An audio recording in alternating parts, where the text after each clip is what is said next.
For centuries, psychics and mediums have attempted to pull back the dark curtain of mystery that separates the land of the living from the realm of the dead. Some claim to have successfully recorded spirit voices on electronic equipment. In 1920, Thomas Edison experimented with a device designed to pick up the voices of those beyond the grave. What were the strange sounds captured by this updated version of Edison's machine? Are we ready to establish direct communication with the spirit world?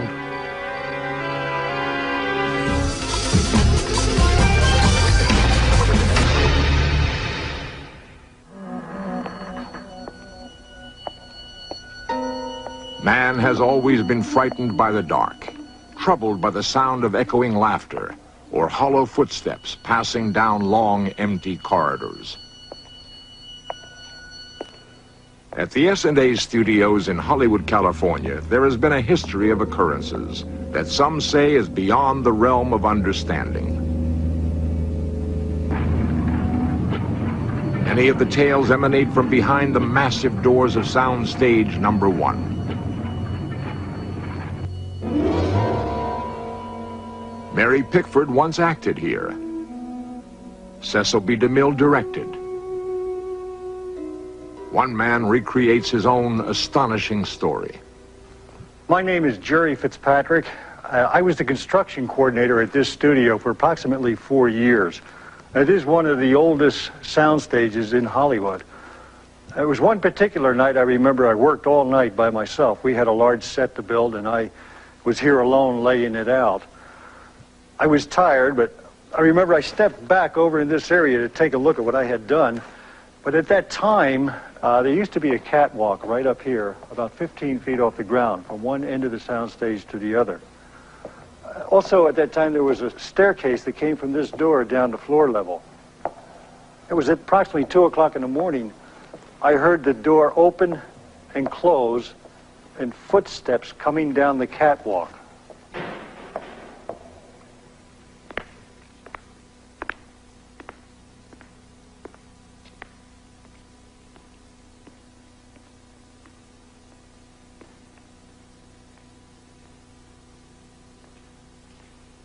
I immediately called out, "Who's there?" And the footsteps stopped. There was total silence. So I ran up the steps to check the door, and the door was bolted, like all the security doors were, and the alarm system was on. The hour was late and I was tired, but I heard that door open and close, and footsteps coming down the catwalk.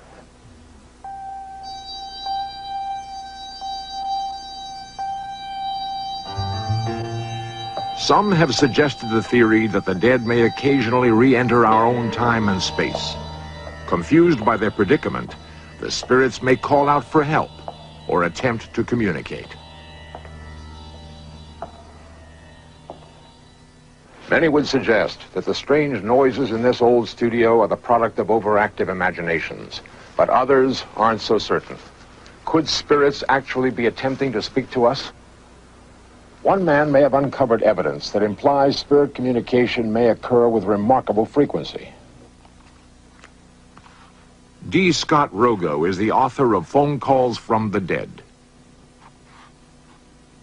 Well, I first heard about these cases when I first entered the field, which was close to 10, 12 years ago. And I really didn't take them seriously at all. I thought they were very outlandish. It was hard for me to believe that people were actually getting phone calls from people who were dead. But as the years progressed and I did more and more investigations, I discovered that these calls were fairly common. And then I realized that there was a major effect here that someone really had to study. Mary Meredith of Oklahoma City recreates the night she purportedly received a phone call from the dead.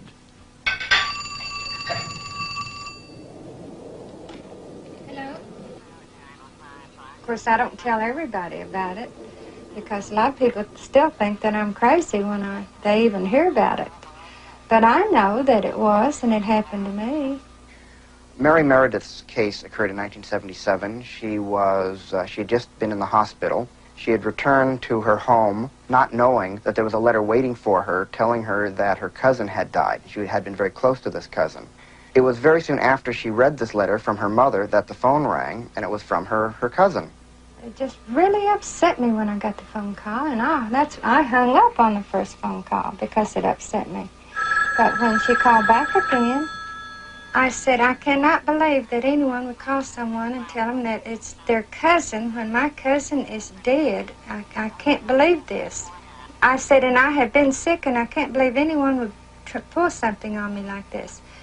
She said, but I know you've been sick. I was at the hospital with you. And I said, what are you talking about? And the phone started getting crackling, and then I couldn't hear her. You know, it just faded away. The idea that the dead can contact the living through electromagnetic devices is certainly not new with my research. Thomas Edison, for instance, several years before his death, became very fascinated with the idea that he could invent a machine that could bring through the voices of the dead, and even apparently made some sketches of such equipment. Edison, as is well known, was extremely paranoid about his ideas and kept them very, very hidden, so he never patented his ideas. But certain sketches did surface after his death, which purported to be the machine he was working on. The year is 1920. Thomas Edison is 73 years old, inventor of the light bulb, the phonograph, the motion picture camera, and countless other devices. The grand old man of science focuses his genius on audio contact with the spirit world.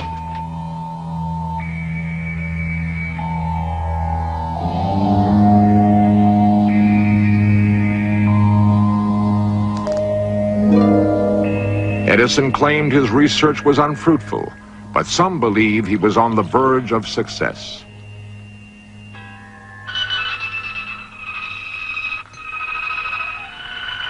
In another laboratory, 60 years later, an inventor may be following in Edison's footsteps. Al Manning is the head of the ESP Center in Los Angeles, California. You might not expect a person with a background in aerospace to be interested in spirit contact and other psychic things, but it happened for me in a very practical way. I was studying a big printout of figures, and I knew there was a mistake on the page, not knowing where, but as I ran my finger down the column, I felt a buzz under it. And sure enough, when we checked that line, that was where the mistake was. This was certainly not to kindle my interest in spirit contact in the occult. And it led to a study of ritual and ceremony to enhance the contact with spirit and other magical things.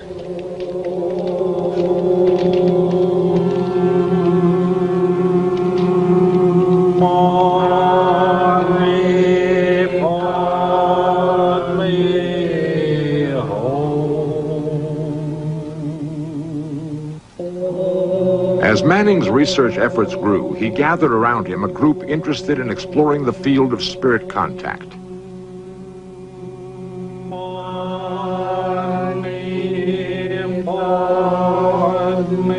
If they succeed, the potential rewards could be immense.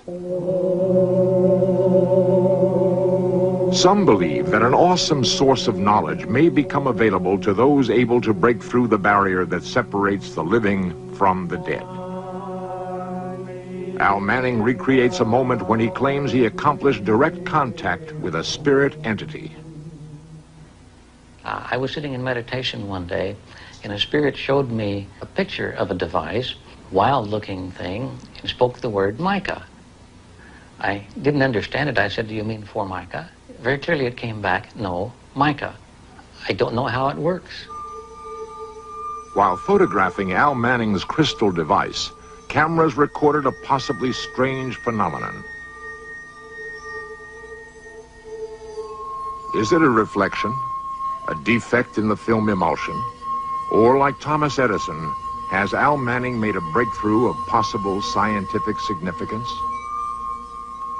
The work of Thomas Edison, both in his research methods and his persistence, have always fascinated me. So when we came across partial plans for a device that he had been working on to contact spirit by recording their voices, we thought we would try once more in this area. We have done other things in the past unsuccessfully, and I don't know if this one is going to work, but we're going to use the old home recorder for the cone particularly, along with an extra long antenna with flashing lights, in hopes of attracting the local spirits to us so that they can participate in recording the voices.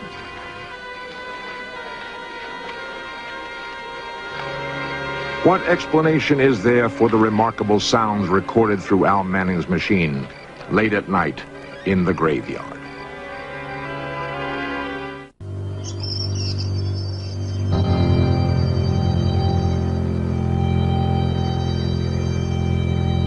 In an old cemetery in Sierra Madre, California, members of the Orange County Society of Psychic Research have gathered to try some unusual experiments. On this day, various electronic devices will be tested for their ability to contact the dead. Harry Shepard directs the group. We are feeling for vibrations from the various markers. And you can feel the outline of the spirit, and when they're there, you can sense it. And this is the way we determine the best area to do the spirit voice recordings.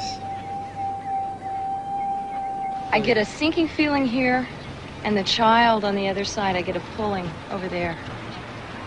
It's just like shots of electricity are coming out of the ends of your fingers. You know, and on the stone. It's cold, too, the stone. Yeah. There's two very, very strong entities right in this area. Very strong. You could feel I like it right in coming here. from the other stone. Later I like But in other parts it was cold. This one here, feel this one here, Dick.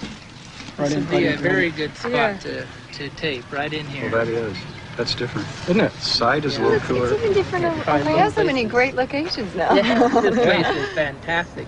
The cemetery is one of the best in the area. As the group gathered psychic impressions, technicians began setting up a battery of recording equipment. Okay, we'll be going just after dark. Switch your levels. Microphones and cable were strung out to areas that attracted the psychics. Fresh recording tape was carefully loaded into each machine and labeled. Now that the sun is set and it's dark here, you're always reminded that you wonder what kind of spirits you might run into in a graveyard. But it feels comfortable here, so let's see how it all comes out. Over here, we have our updated version of the Edison machine. We've incorporated the crystal because it gave us an interesting auric manifestation before. And this wire leads to the antenna with the flashing lights. And behind us are the tape recorders in case we get some sounds that will need a serious analysis later. Why don't we try to get into a very relaxed state. Everybody close your eyes and just breathe normally. And let that beautiful, relaxed feeling start to flow down your face, down your arms, down to your legs, and out to your feet. And go receptive at every breath you take.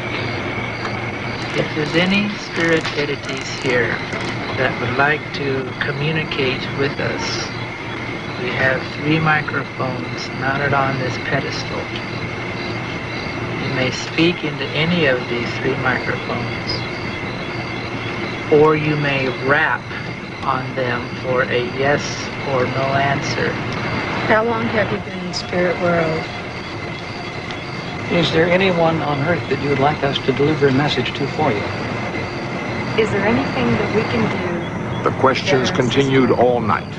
When the session was over, more than 5,000 feet of tape had passed through the recorders. Thank you for your cooperation.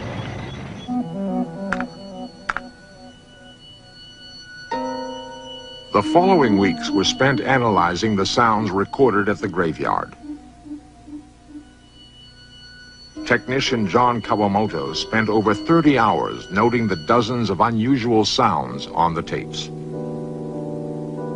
When his log was complete, The psychics were invited to listen to the tapes and interpret what they heard. Joe, you ready? What is that? That's right there. I know. What is that? Whoa. It's a growling. Joe, you ready? Right there. Wow, listen to that. Somebody's singing in the Back it off. Joe, you ready? Right there. Remember that one tape that we got before that had that real weird voicing in it, that real bad sounding voice? That sounds similar to a dick. Very, very similar to that one. Right. Remember we did that about 3 years ago, and we got that rrrr sound. Oh, and there's that.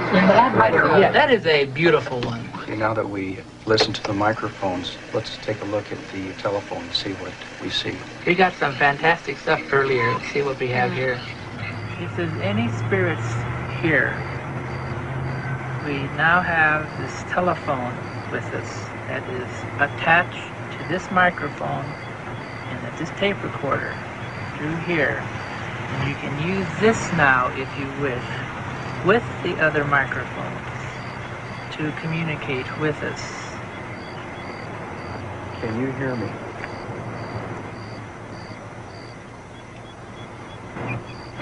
That's loud. That's a very loud and clear. Go back. Yeah, With let's normal back it speed, up. we'll hear the clicking, and if we slow it down to 16th or 1/16th of the speed, it slows the voice way down, and we can stretch it out and hear the syllables in it instead of just a click or a pop sound. That's right, because a lot of times when we slow it down, we can hear a word that normally you couldn't hear You at wouldn't normal normally. speed. Right. Right. Okay, this is slowed down to 16 times, or we'll try it and see what happens. Okay. Can you hear me?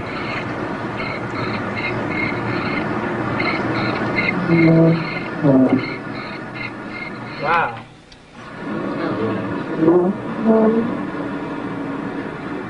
Okay, I just went back. I'll go forward again.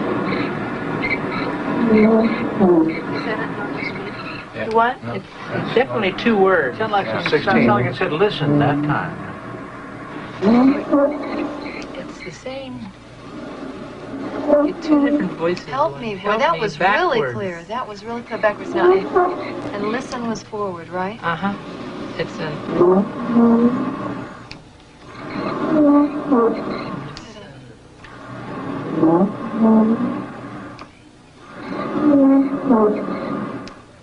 Excellent voice. You know, sound quality of it was very, very good. And I think, too, the importance is slowing the tape and Tape speeding down. down. Something that you think is just a pop, you know, in this sort of taping can turn out to be all kinds of things. Now let's see how we did with the Edison machine. I think Yeah, that's a let's great go idea. do it. Yeah, let's see what the Edison machine shows us. Here, go ahead. To our spirit friends, would you please direct your answers into the horn so that we can record them readily? Are you happy where you are now? Do you like this form of communications? Do you have any suggestions for improving our equipment for easier communication with you? Would you prefer that we turn off the blinking lights? It's Thomas Edison with you.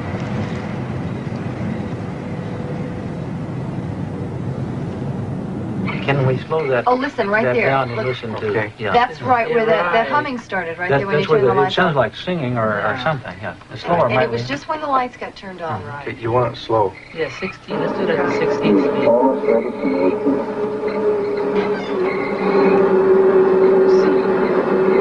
Listen to the humming noise. It's like a lot of activity or something centered right inside. What it actually sounds like an energy vortex. Like an energy vortex in there. That's what I'm saying. It's like a center of It's already energy. dynamo, I tell you. It's a good Got a machine. dynamo working. Interesting. Is there any way that machine could have been creating that type of sound from the inside? The machine wouldn't create it from the inside, but that horn will really focus the energy so that when the spirit would direct the energy into the horn, you'd get that kind of a manifestation. Okay, but there's not any kind of way that from inside, like because of whirling or machinery or something? Yeah, nothing is moving in there. Then the horn is that's perfectly really still. interesting. There was nothing connected. The energy, vortex right there in the which While the causes- pops, squeaks, and whines recorded at the graveyard may not constitute hard evidence of spirit contact, Harry has a suggestion for those who doubt his work. If people are a bit skeptical, if they would try it themselves at least once, then there's a very good chance that they would get something on tape themselves, if they do it with an open mind.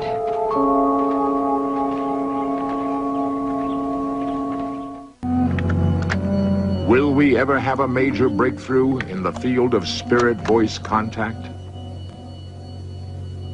Just as many of us are interested in trying to establish contact with the dead might be just as interested in contacting the living. Phone calls from the dead, cases of voices that appear on electronic recording equipment, and other similar manifestations might be the successful result of active experimentation on the other side to make contact with the living. There may come a day in the very distant future when contact with the dead is an everyday occurrence. But the major breakthrough leading to this result might actually be due to experiments produced by scientists on the other side and not through any attempts by us on this side of death.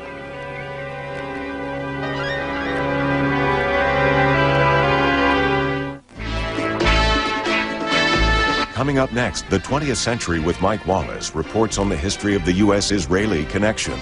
Then, firepower plus the chopper equals the evolution of the attack helicopter on weapons at war.